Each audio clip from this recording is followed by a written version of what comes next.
Hi guys, welcome back to my channel. Today I'm going to show you the latest update how to add only music on Instagram story. So all you have to do now, create your own story like previously, and then you can add music only by tap on the image, and this one is music icon. You can tap it. Here you can choose the music that you want to add.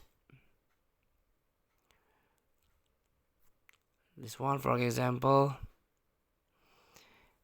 and also a you can change the image here by tap on your icon, music icon at the top of your screen. This one you can change it by the album cover, text or lyrics, and also you can add a dancing avatar.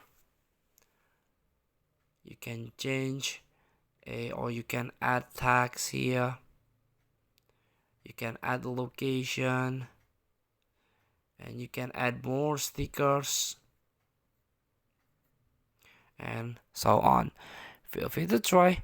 Thank you for watching. Don't forget to comment, like, and subscribe, and also click this button below. See you in the next video.